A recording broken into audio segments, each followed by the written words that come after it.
Hello and welcome to this workshop on integrating environmental and cultural management within the Asterusia Hybrid University. My name is Niko Costantino and I serve as Regional Secretary at the International Dance Council, CID, and as well as President of its Venice section. The CID is an official UNESCO partner NGO, and in my work I try to connect dance with the broader cultural area, international cooperation and peace building. You can see some information about myself here and the focus of my activity. Also, I have dropped my contacts below and do feel free to connect with me. What I will present to you today is a case study on the Cilento and Vallo di Diano cultural landscape in southern Italy. This UNESCO World Heritage Site shows how environmental and cultural heritage management can be integrated in practice. To start with, let me introduce to you some key facts about the area. It spans the province of Salerno and lies within the region of Campania in southern Italy, and was inscribed on UNESCO's World Heritage List in 1998. It is listed under criteria 3 and 4 as an outstanding cultural landscape, which reflects a long-term human-nature system whose interaction remain visible today throughout its terrain, roads, and settlements.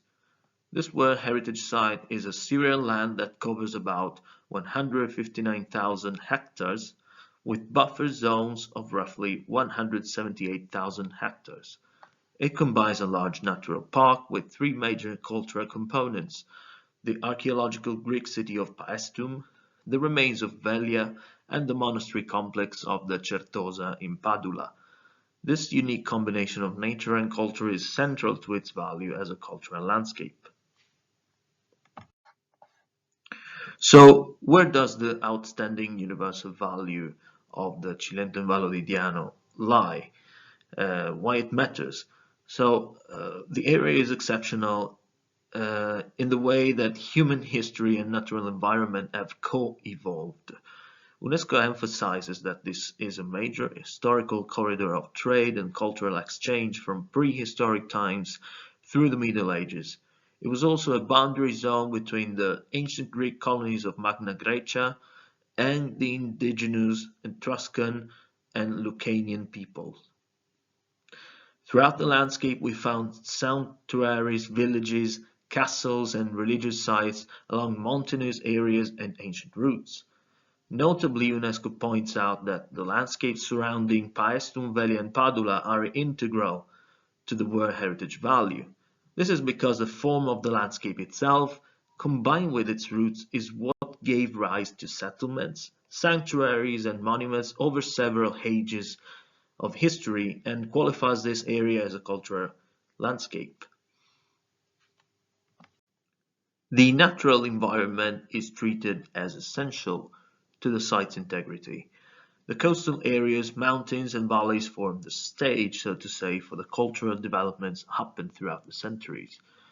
For example, UNESCO highlights coastal landscapes like Punta Licosa, Palinuro and Punta degli Infreschi, and inland mountain systems such as the Bulgaria Range. One can still read in the landscape the very old interaction between people and the nature, terraced fields, traditional routes, and patterns of land use are still evident. Even the Certosa of Padula monastery is understood in context with its rural surroundings. Altogether, these elements show how the natural setting and human activity are interwoven here. Within this landscape, there are three principal cultural anchors. First is Paestum, an ancient Greek city famous for its monumental Doric temples, which you can see pictured in the left. It is a so-called great attractor for people choosing to visit the entire site. Second picture in the center is Velia, another Greek colony with archaeological ruins. Third, to the right, is the Certosa of Padula, a monumental Carthusian monastery whose buildings and courtyards, together with the routes leading to it, are themselves part of the cultural landscape. And it is important to notice here that while these three sites are distinct, they are managed indeed together as part of one unified World Heritage Site. The winning solution for such a complex and multi-layered site is an integrated management approach. This means, as UNESCO describes it, that the management system here is made and achieved through a single, integrated framework rather than separate managements for each site. The National Park Authority provides the lead administration and day-to-day management, supported by the professional staff. A governing council brings together representatives from national, regional and local levels. Municipalities within and around the park are closely involved through local planning, and finally, heritage agencies furnish the specialized expertise.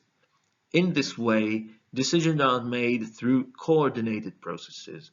Defined buffer zones around each component further support the overall protection of the area. In practical terms, the national park takes the lead but works hand in hand with municipalities, crossed by the site, and heritage bodies, ensuring that everyone co-decides on issues affecting the whole landscape. Coming to the day-to-day management in practice. Because the site's outstanding universal value depends on the entire landscape, management focuses on the in-between elements, those that link the individual monuments. For example, the planners look at all changes to routes, land use, and the visual setting of the sites. In terms of planning and permits, authorities apply broad zoning and strictly enforce buffer zones, carefully assessing any proposed development for its impact on the landscape as a whole. Approvals are coordinated among all relevant agencies to avoid unplanned changes in one part of the park that could affect another. For landscape stewardship, traditional trails and ridge lines are maintained, and compatible rural land uses, such as farming, are supported because they keep the landscape legible. Ecosystems that form the backdrop to the heritage sites are also managed and conserved. On the visitor's side, the park actively monitors natural hazards that could threaten access or damage the sites. Visitor flow is managed at the attractor areas by measures such as spreading out entry times and providing alternative routes. Visitor material explicitly connect each monument to its broader environment, helping visitors appreciate the link between nature and culture rather than seeing the sites in isolation. The site faces also several significant challenges and pressure points. Natural disasters are ongoing threats.